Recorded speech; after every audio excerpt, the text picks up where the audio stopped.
Hello guys, welcome back to my YouTube channel. तो आज हम इस वीडियो में एलसीएम और एचसीएफ से संबंधित कुछ क्वेश्चन को करेंगे जो एग्ज़ाम में पूछे जाते हैं। तो मैंने पिछली वीडियो में एलसीएम और एचसीएफ निकालने का तरीका बता रखा है। भिन्नों का एलसीएम कैसे निकालते हैं, लसा और मसा का दो नियम मैंने बता रखा है कि हम कैसे निकालते हैं। तो देखिए, आज हम बताएँगे इससे संबंधित कुछ क्वेश्चन। तो देखिए क्वेश्चन आपके पास है 64 और 80 का महत्तम समावर्तक ज्ञात करें।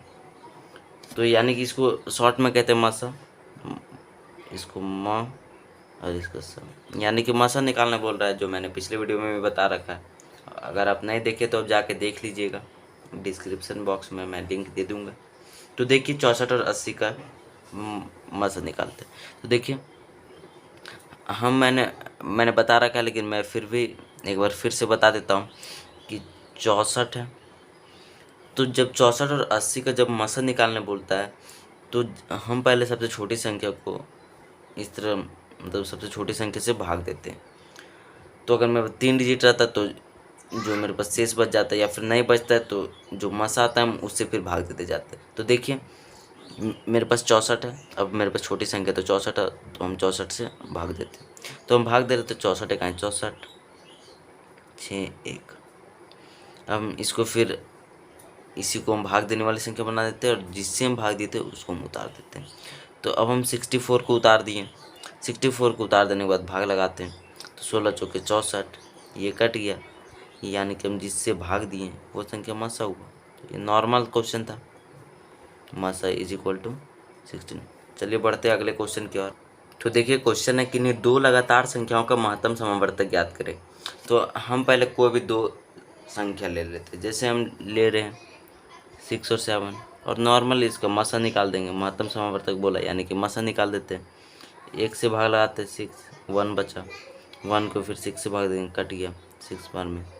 तो ये 1 इसका मसा हो गया। यानी कि अब कोई भी डिजिट दो, अगर कोई भी लगातार संख्या है तो अगर आप उसका मसा निकालते तो एक आएगा। अब अगर आप बोलिएगा 0 और 1 लिए तो इसमें तो ये एक एक्सेप्शन में आ जाता है, जो कि इसका आंसर अनंत आ जाता है। यानी कि 0 से हम तो 1 को भाग दे ही नहीं सकते, तो ये आ जाता है एक्सेप्शन में। लेकिन इसका आंसर भी एक होगा अगर हम जनरली देखें तो। लेकिन ऐसे तो भाग नहीं लगेगा, 0 से 0 1 को हम कैसे भाग लाएँ? तो देखिए, तो भाग लगेगा नहीं। तो ऐसे जनरली अगर मेरे पास कोई भी दो लगातार संख्या है, कोई भी दो लगातार संख्या होगा, तो उसका जो HCF होगा वो ऑलवेज 1, हमेशा एक होगा। तो देखिए बढ़ते अगले क्वेश्चन की ओर। तो देखिए क्वेश्चन है 12, 18 और 36 का लसा ज्ञात करें। तो इसका भी मैंने वीडियो बना रखा है, उसी वीडियो में मैंने HCF के बारे में भी बताया था। तो अब नॉर्मल है 12, 18 और 36 है, तो भाग विधि से निकाल देते हैं 12, 18 और 36 है। तो मैंने बताया था कि हम एक ऐसे संख्या से भाग देंगे जो दो संख्या को कम से कम भाग लगाता हूँ। तो मेरे पास एक 2 आ रहा है इसमें, 2 छक 12, 2 9 18, 2 18 36। फिर 2 से लग जा रहा है, 2 त्रिके 6, 2 9, ये तो लग नहीं रहा था, नॉर्मल उतार दी, 2 9 18। अब हम 3 से तो तीनों लग जा रहा है, तो अब तो हम लगा ही सकते। 3 एक है 3, 3 3 9, 3 3 9। फिर से 3 से लग जाएगा, तो 3 एक है 3, 3 एक है 3 3। तो पूरा कट के 1 आ चुका है। तो अब हम क्या करेंगे, LCM निकाल लेते हैं। तो LCM निकालने में जो ये किनारे किनारे वाले डिजिट को हम गुना कर देते हैं। तो 2 इंटू 2 इंटू 3 इंटू 3, तो 2 दूना 4, 4 12, 12 36, तो 36 आंसर। तो अगर आपको ट्रिक से भी देखना है तो आप देख सकते हैं 12, 18 और 36 है। तो देखिए मैं इसका एक ट्रिक भी बता देता हूँ आपको। इसमें से पहले सबसे बड़ी संख्या को चूज़ कर लेना है। तो आप चूज़ कर लिए 36। अब 36 को क्या करना है कि जो शेष संख्या बचा उससे भाग लगाना है। तो अब हम 12 से भाग करके देखते 36 को, तो 12 3 36 कट गया। हम 18 से भाग दे के देखते 36 को, तो 18 दूनी 36 कट गया।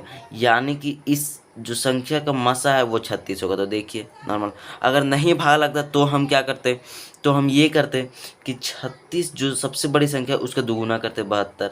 फिर 72 जो नॉर्मल संख्या है उससे भाग देख देखते, अगर भाग लग जाता तो यही संख्या होता। तो ये सब हम आगे देखेंगे, लेकिन फिलहाल अभी देखते हैं अगला क्वेश्चन। तो देखिए क्वेश्चन है, दो संख्याओं का गुणनफल 216 है, यदि उनका महत्तम समावर्तक 6 है तो उनका लघुत्तम समावर्तक। तो इस तरह का क्वेश्चन के लिए एक फार्मूला आता है जिससे आप इससे 3-4 टाइप से क्वेश्चन पूछ लेते हैं। तो देखिए एक क्वेश्चन इसमें से ये भी है, तो ये सब क्वेश्चन एक फार्मूला पे बन जाता है। जैसे कि ये फार्मूला है कि पहली संख्या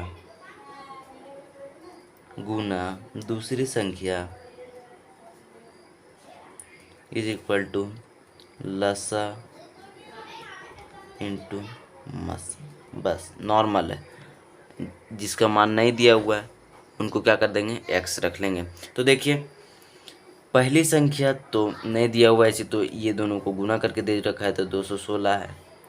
और मेरे पास क्या है, मसा दे रखा है 6, लसा नहीं है तो एक्स है। Normal solve.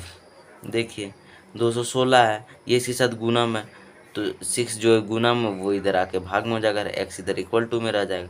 6 से काट देते हैं, 6 3 18, 6 6 36, तो 36 इज इक्वल टू एक्स, या फिर एक्स इज इक्वल टू 36, दोनों एक ही बात है। तो एक्स इज इक्वल टू 36। तो इस तरह के क्वेश्चन और भी आएंगे, तो देख लेते हैं इस टाइप के क्वेश्चन। एक क्वेश्चन तो मैंने बता दिया, तो देखिए आगे भी इस तरह से पूछे जाते हैं। तो देखिए पिछले क्वेश्चन की तरह ये क्वेश्चन भी है। दो संख्याओं का मसा क्रम से 4,